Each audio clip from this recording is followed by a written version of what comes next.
السلام عليكم ورحمة الله وبركاته. الحمد لله رب العالمين والصلاة والسلام على رسوله الكريم أما بعد.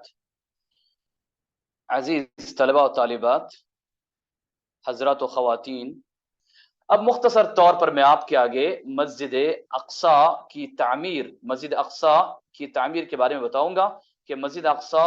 کو کس نے بنایا، کیسے اس کی تعمیر ہوئی، کیسے مسجد اقصی کو بلڈ کیا گیا. چند باتیں میں آپ کے آگے تاریخ کی روشنی میں آگے آہستہ آہستہ ذکر کروں گا. امید کہ آپ تمام غور سے سنیں، سمجھنے کی کوشش کریں اور معلوم کرنے کی کوشش کریں. اگر آپ میں سے کوئی نوٹ کر سکتے ہو پوائنٹس تو یہ بہت اچھی بات ہوگی، بڑی پیاری بات ہوگی. آپ اسے نوٹ کریں پوائنٹس کو اور اپنے پاس اسے محفوظ بھی رکھیں اور اسے اس کی نشر و اشاعت بھی کریں. اچھا، تو مسجد اقصی یا پھر جسے ہم بیت المقدس کہتے ہیں، تو اس کی تعمیر کب ہوئی، کیا ہوئی؟ تو اس تعلق سے سب سے پہلے ہمیں جاننا چاہیے کہ صحیح حدیث آتی ہے کہ اللہ کے رسول صلی اللہ علیہ وسلم نے فرمایا کہ کعبۃ اللہ کی تعمیر کے بعد، کعبۃ اللہ کو بنائے جانے کے 40 سال بعد مسجد اقصی کو بنایا گیا. اب اس میں اختلاف ہے کہ مسجد اقصی کو سب سے پہلے کس نے بنایا. بہت سارے اقوال، بہت سارے اوپینین علماء کے آتے ہیں. میں آپ کے آگے ذکر کرتا ہوں کچھ چیزیں. بعض لوگوں کا خیال ہے کہ فرشتوں نے 2 مسجدوں کو سٹارٹنگ میں بنایا تھا، جبکہ اتنا سٹرونگ نہیں ہے. سیکنڈ چیز یہ آتی ہے کہ آدم علیہ السلام نے مکے کو بنایا اور پھر انہوں نے یا پھر ان کی اولاد نے آگے جا کر 40 سال کے اندر ہی کسے بنایا؟ مسجد اقصی کو بنایا. تو ایک رائے ہے اور ایک خیال ہے. اچھا، تو تیسری بات یہ آتی ہے کہ مسجد حرام کعبۃ اللہ کو ابراہیم علیہ السلام نے بنایا اور پھر اسی 40 سال کے اندر یعقوب علیہ السلام نے مسجد اقصی کو بنایا. تو اس میں اختلاف بڑا پایا جاتا ہے، لیکن پکا یعنی اتھینٹک کلیئر طور پہ نہیں کہا جا سکتا کہ سب سے پہلے ابراہیم علیہ السلام نے اسے بنایا یا پھر آدم علیہ السلام نے اسے بنایا. اس میں سمجھنے میں تھوڑا سا اختلاف ہے. اس میں کوئی شک نہیں، ابراہیم علیہ السلام نے کعبۃ اللہ کو بنایا ہے، اللہ نے قرآن میں اس کا ذکر کیا ہے. لیکن سوال ہے کہ سب سے پہلے اسے کس نے بنایا؟ اس میں اختلاف ہے اور بڑا شدید اختلاف ہے. تو جو بھی اگر ہم مان لیں کہ آدم علیہ السلام نے سب سے پہلے کعبہ کو بنایا اور اس کے بعد ابراہیم علیہ السلام نے اپنے زمانے میں اسے ریکنسٹرکٹ کیا یا پھر اسی بیس پر انہوں نے دوبارہ کعبۃ اللہ کو بنایا، اور پھر مسجد اقصی کو یعقوب علیہ السلام نے یعنی اسحاق علیہ السلام کے بیٹے یعقوب علیہ السلام نے مسجد اقصی کو 40 سال بعد بنایا. یہ ایک بات ہے. یا پھر ہم کہیں کہ ابراہیم علیہ السلام نے سب سے پہلے کعبۃ اللہ کو بنایا اور اس کے بعد 40 سال بعد یعقوب علیہ السلام نے بنایا. اگر ہم کہیں گے سب سے پہلے آدم علیہ السلام نے بنایا تو پھر یہ ضروری ہوگا کہ آدم علیہ السلام نے کعبۃ اللہ کو بنانے کے بعد 40 سال کے اندر پھر مسجد اقصی کو بھی آدم علیہ السلام نے بنایا. جو بھی ہو، پریشان نہ ہو، مختصر طور پہ ذہن میں رکھیں کہ یہ بہت پرانی مسجد ہے اور یا تو اسے آدم علیہ السلام نے سب سے پہلے بنایا، لیکن جو بھی ہو ابراہیم علیہ السلام نے اس کو دوبارہ سے بنایا. اس کی بیس پر دوبارہ ابراہیم علیہ السلام نے کعبۃ اللہ کو بنایا اور مسجد اقصی کو یعقوب علیہ السلام نے سب سے پہلے بنایا. یہ بات ہمیں ملتی ہے. اچھا، اس کے بعد پھر کیا ہے؟ تو یہ مسجد حرام، مسجد اقصی کی تاریخ ہو گئی. اس کے بعد آگے بڑھتے ہیں مسجد حرام، مسجد اقصی. مسجد اقصی کے تعلق سے پھر اس کے یعقوب علیہ السلام کی وفات کے بعد، یعقوب علیہ السلام کی وفات کے بعد ایک کافی عرصے بعد، تقریباً ایک عرصے بعد سلیمان علیہ السلام جب نبی بنے تو سلیمان علیہ السلام نے مسجد اقصی کو دوبارہ بنایا، ریکنسٹرکٹ کیا یا پھر اس کا رینوویشن کیا. تو یہ بات ہے. بہت سارے لوگ یہ سمجھتے ہیں کہ سلیمان علیہ السلام نے سب سے پہلے مسجد اقصی کو بنایا. بات یہ نہیں ہے، اس میں کوئی اختلاف نہیں ہے. سب سے پہلے یعقوب علیہ السلام نے اسے بنایا یا پھر آدم علیہ السلام نے بنایا یا پھر یعقوب علیہ السلام نے بنایا. اس کے بعد سلیمان علیہ السلام نے مسجد اقصی کو ریکنسٹرکٹ کیا یا اس کا رینوویشن کیا. نئی طریقے سے انہوں نے سلیمان علیہ السلام نے مسجد اقصی کو بنایا. تو جو بھی ہو، یہ پرانی ہسٹری رہی اس کی. اب اس کے بعد اسلامی ہسٹری میں ہم دیکھتے ہیں کہ مسجد اقصی کی تعمیر کیسے شروع ہوئی. جو اب موجودہ شکل جو ہے مسجد اقصی کی، جو موجودہ شکل ہے، یہ کب سے شروع ہوئی؟ تو دیکھیے، اللہ تعالیٰ نے مسلمانوں کو 14 سن ہجری میں بیت المقدس عطا کیا. بیت المقدس 14 سنی ہجری میں فتح ہوا، اور جیسے بیت المقدس فتح ہوا تو وہاں کے پادریوں نے، وہاں پر زمانے میں کرسچنوں کا اس پر قبضہ تھا اور ان کے انڈر یہ چیز چلا کرتی تھی، تو وہاں کے پادریوں نے کہا کہ ہم مسجد اقصی کی چابی کسی کے حوالے نہیں کریں گے، اس کی چابی لینے کے لیے آپ کے خلیفہ کو خود آنا پڑے گا. تو عمر بن خطاب رضی اللہ عنہ نے مدینے سے ملک شام کا، فلسطین کا سفر کیا، اور وہ خود آئے اور انہوں نے اپنے ہاتھ سے چابی لی مسجد اقصی کی اور ایگریمنٹ کیا، بہت ساری چیزیں ہوئی. تو 14 سن ہجری میں جیسے وہ آئے، آنے کے بعد وہ مسجد اقصی کا دیکھ رہے تھے اور مسجد اقصی کا جائزہ لے رہے تھے. اس وقت نماز کا جب وقت ہوا، انہوں نے ایک جگہ نماز پڑھی، جبکہ کرسچن پادری انہوں نے چرچ کے اندر نماز پڑھنے کی دعوت دی، لیکن انہوں نے نہیں پڑھا. انہوں نے کہا کہ اگر میں نماز یہاں پڑھوں گا تو پھر اس کے بعد مسلمان آپ کے چرچ کو جو بھی ختم کر دیں گے. تو انہوں نے چرچ سے ہٹ کر کسی جگہ نماز پڑھی. اچھا، تو جو بھی ہو، انہوں نے چرچ میں نماز پڑھنے سے انکار کیا. علماء نے بتایا کہ اس کی وجہ جو بھی ہو،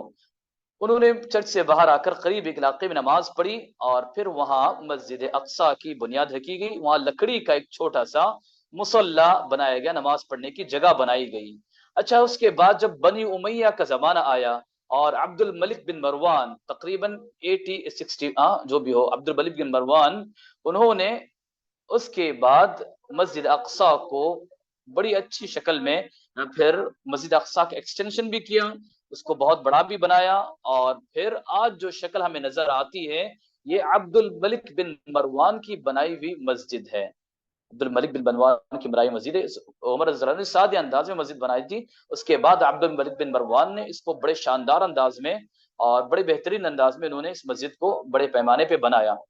اور عبد الملک بن مروان اس مسجد کو مکمل کر نہیں پائے، بلکہ ان کے مسجد اقصی کے کام کے مکمل ہونے سے پہلے ان کی وفات ہو گئی. تو ان کے بیٹے ولید بن عبد الملک نے اس مسجد کے کام کو مکمل کیا، اور اس کا نام الجامع القبلی اسے کہا جاتا ہے، الجامع القبلی. اور مسجد اقصی جو ہم دیکھتے ہیں، مسجد اقصی میں جو مسجد موجود ہے، اس مسجد کو کس نے بنایا؟ عبد الملک بن مروان نے اس کے کام کو مکمل کیا. اور اس کے بعد پیچھے ہم جو دیکھتے ہیں جیسے قبہ صخرہ، جسے ڈوم آف راک کہتے ہیں، تو یہ جو قبہ ہے، جو گنبد ہے، گنبد صخرہ جسے کہتے ہیں، اس کو بھی عبد الملک الولید بن عبد الملک نے تعمیر کیا. جو اسلامی تعمیر کے کنسٹرکشن یا ان کی جو اسلامی زمانے کے جو کنسٹرکشنز ہوئے، تو اس میں سے ایک بڑا اعلیٰ اور بڑا بہترین نمونہ ہے. شارٹ طور پر یہ کہ مسجد اقصی بہت بڑا ایریا ہے، اور مسجد اقصی کے بارے میں اور آپ کو بتاؤں گا میں. یہ بہت بڑا ایریا ہے. بڑے ایریا کے اندر عمر بن خطاب رضی اللہ عنہ نے ایک مختصر چھوٹی مسجد بنائی تھی،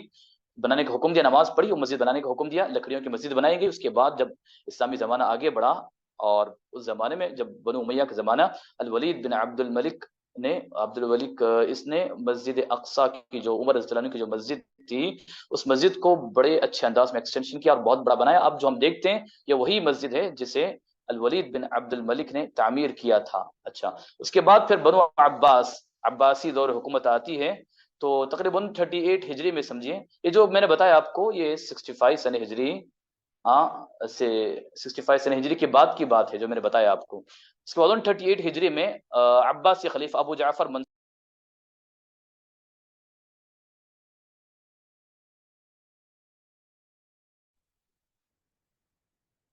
تو عباسی دور حکومت میں بڑا سخت زلزلہ آیا. زلزلہ آنے کی وجہ سے جو مسجد جسے جامع القبلی کہا جاتا ہے،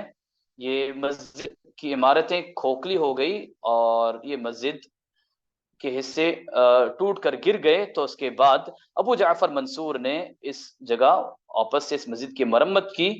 اور پھر اس جگہ مکمل مسجد تعمیر کروائی. تو 163 ہجری کی بات ہے. اس کے بعد ہم دیکھتے ہیں فاطمی دور حکومت، جو مصر کے حکمران تھے، تو انہوں نے 406 ہجری میں، تو یہاں پر الحاکم بامر اللہ جو اس وقت خلیفہ تھا، تو بہت بڑا زلزلہ آتا ہے. تو زلزلہ آنے کی وجہ سے یہ ڈوم آف راک جسے گنبد صخرہ کہا جاتا ہے، اور اسی طرح جو مسجد عمر رضی اللہ عنہ نے جو بنائی تھی، عبد الملک بن مروان نے جو بنائی تھی، وہ مسجد گر جاتی ہے. اس کے بعد پھر وہ اسے اس کی مرمت کرتا ہے اور اسے درست کرتا ہے. اور اسی طرح اس کے بعد پھر جی اس کے بعد اور پھر ظاہر پیپرز جسے کہا جاتا ہے، ظاہر پیپرز، جب یہ خلیفہ ہوئے تو انہوں نے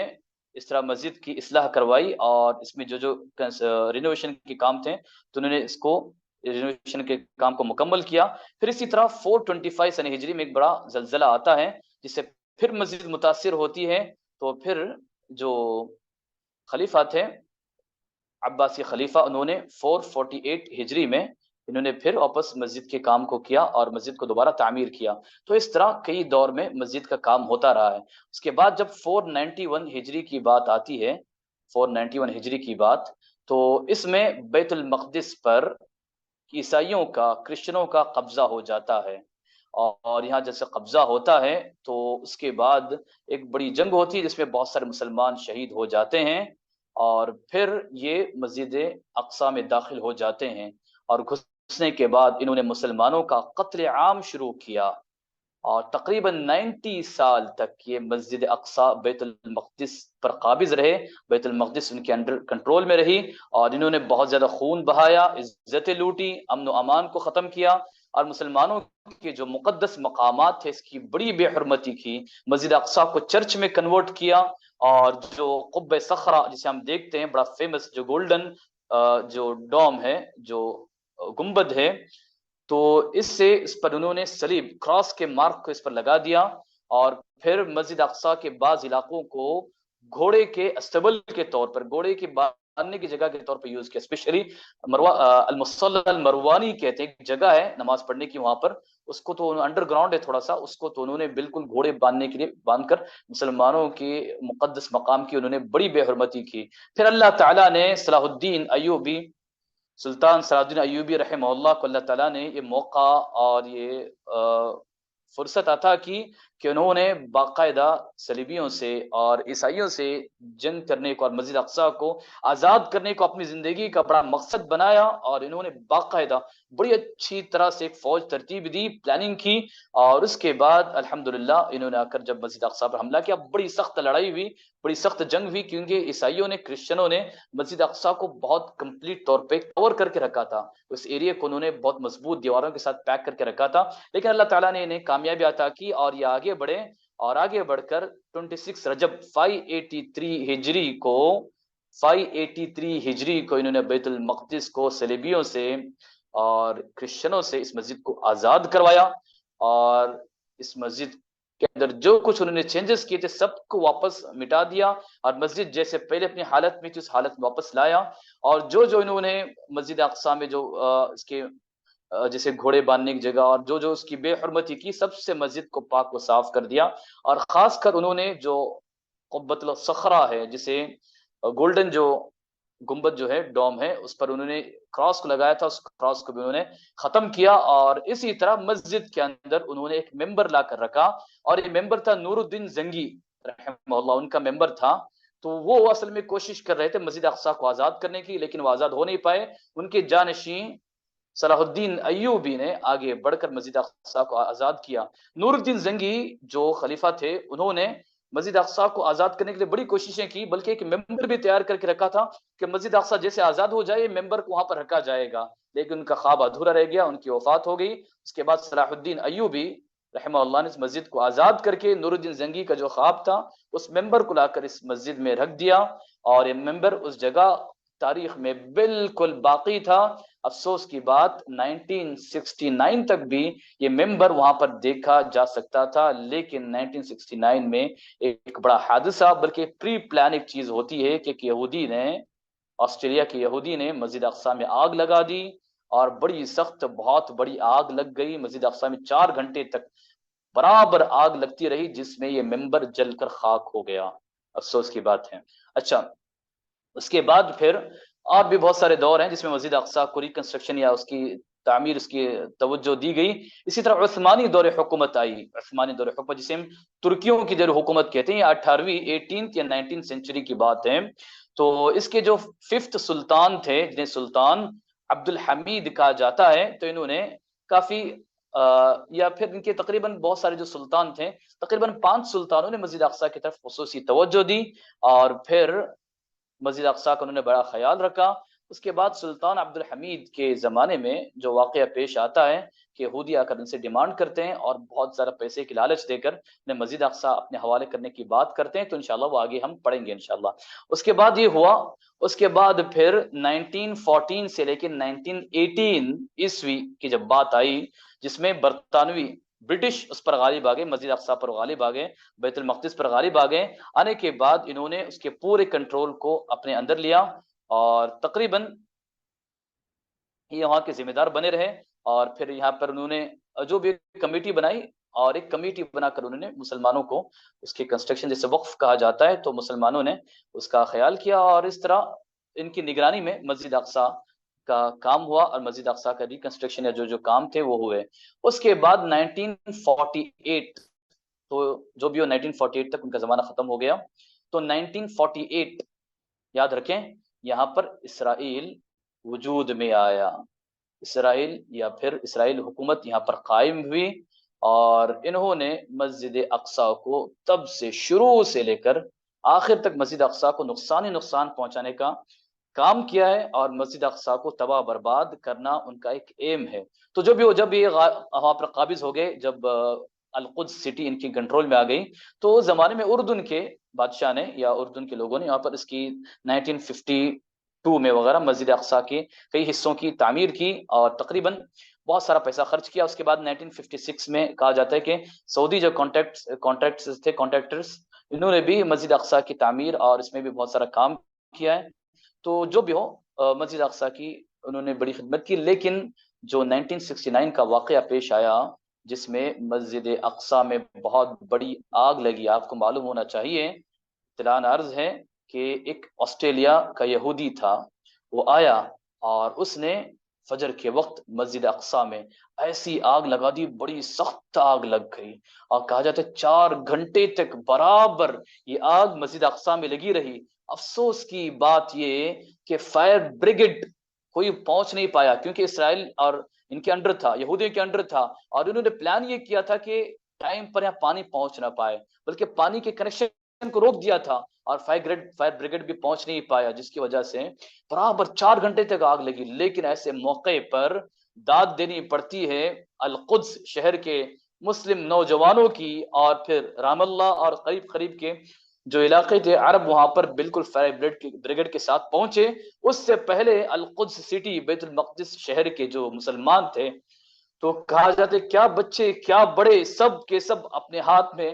پانی کی بالٹیاں لے کر نکلے ہیں، اور انہوں نے مسجد اقصیٰ سے آگ مٹانے کی کوشش کی، اور بڑی مشکل اور بڑی محنت کے بعد 4 گھنٹے جو لگی ہوئی آگ تھی، اس آگ کو مٹایا گیا، اس آگ کو بجھایا گیا، اور اس طرح مسجد اقصیٰ کو بچایا گیا۔ لیکن افسوس کے بعد بہت سارا قیمتی سرمایہ، بہت ساری خوبصورت چیزیں جو مسجد اقصیٰ کے اندر تھی، سب جل کر راکھ ہو گئی اور ختم ہو گئی۔